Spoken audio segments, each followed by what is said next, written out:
Hello. Hello, Bobby. How are you?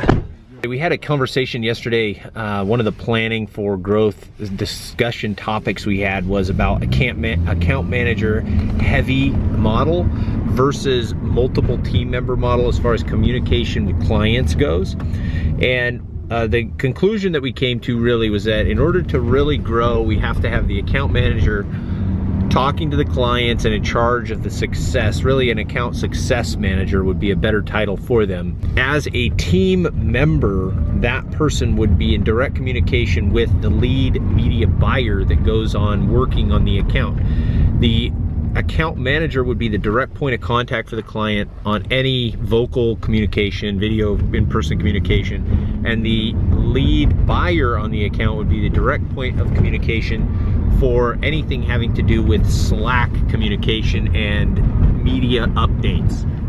So as a media buyer, you're really dialed into the account and always in, and if a question comes up that's high or low level, very micro conversation topic, you're going to be able to answer that really quickly, and the account manager would then have to ask you exactly what's going on because they're probably talking to people more than they are working on accounts. That was a little bit different than we were hoping it could be. I was hoping it could be just account managers communicating, but it's so helpful, I've found, as I'm in that account manager, success manager role. It's so helpful to have a buyer chime in and share exactly what they're doing when a client asks for it. So it's a really big deal. And that's kind of the direction we're gonna go, especially as we bring this next play on to be a media buyer. We'll have to have him be the lead point of contact in Slack, answering questions to make sure the client is heard and their account feels worked on.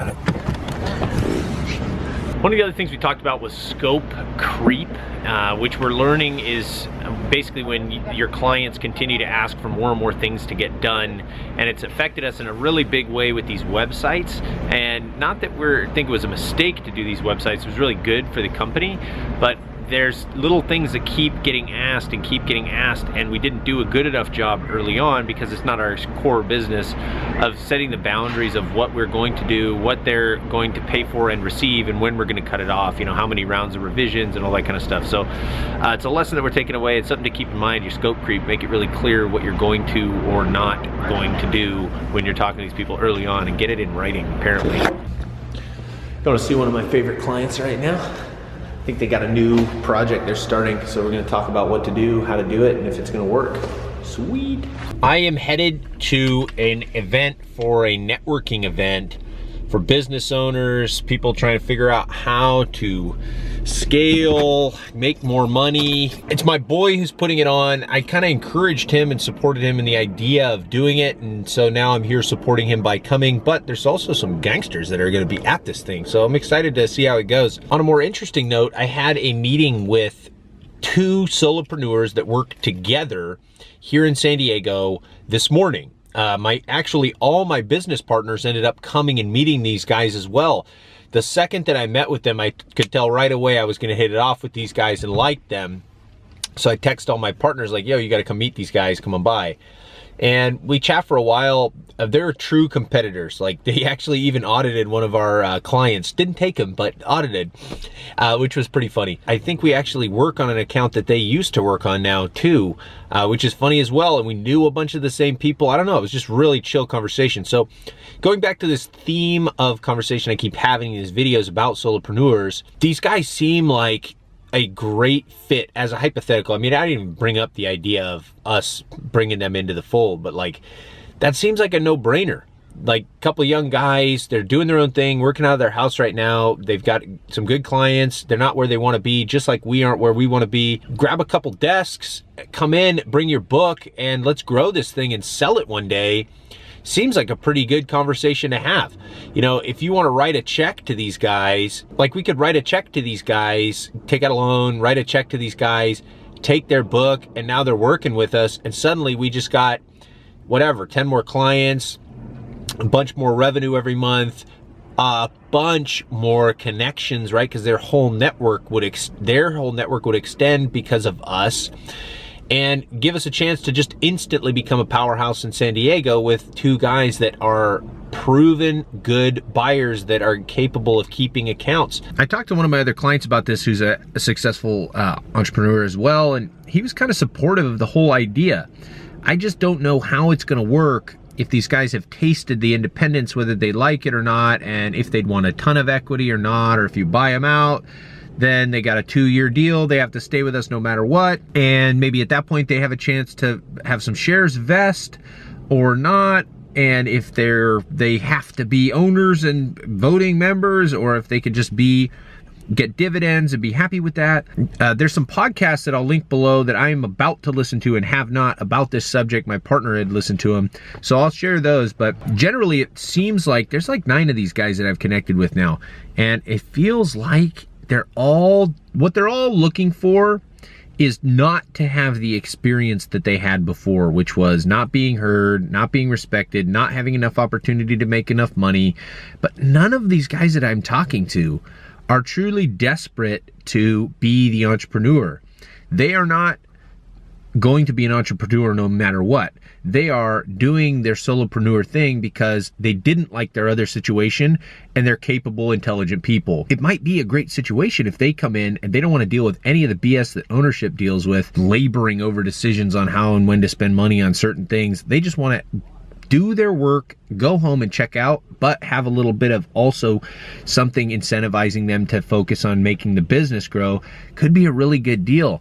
You know, at the end of the day, if we can figure out some way to get these guys in, that'd be great. But at the same time, we can't go giving 10% or 20 or 30% of the company up to every good buyer that comes by, because then there's nothing left for us. So what do? I'm not really exactly sure, but I know that there's a way to make everybody feel like they're in and they're feeling good about it. So we'll see. I can't think of it as a bad thing if we do rope these guys in, or any other guys. Like I said, I haven't even talked to them about it, but it's just a cool concept and a way for us to grow really fast. We have very aggressive goals. We want to triple our revenue by the end of the year. So in order to do that, we're going to have to do some pretty spectacular things, and this could be one of them. It's totally different than bringing an employee in. You know, we're talking about bringing people who have a book in.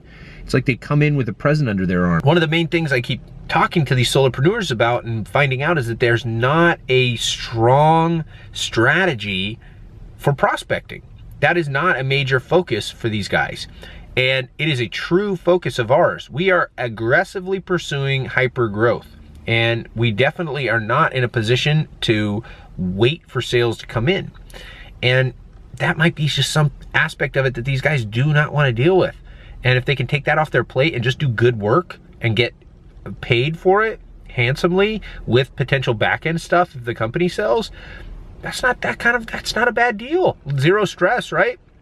You're not worried about the company, you're not making decisions on the company anymore. You just come in, get benefits of ownership potentially, and then get dividends and get paid a handsome salary to do good work. Again, it was just an introduction, and the concept's getting more and more attractive to me as I keep talking to these people. I keep meeting them and exploring their concerns, because at this point I feel like all these concerns could be overcome. And I'm excited to, at one point, have a real conversation about making offers to these people, however it might look, in order to make it happen. I'm gonna hit this meeting. I'll give you a little update about what we talk about after. I'm not going in there with the camera. It's, you know, it's not my deal. So here's some notes about how it went.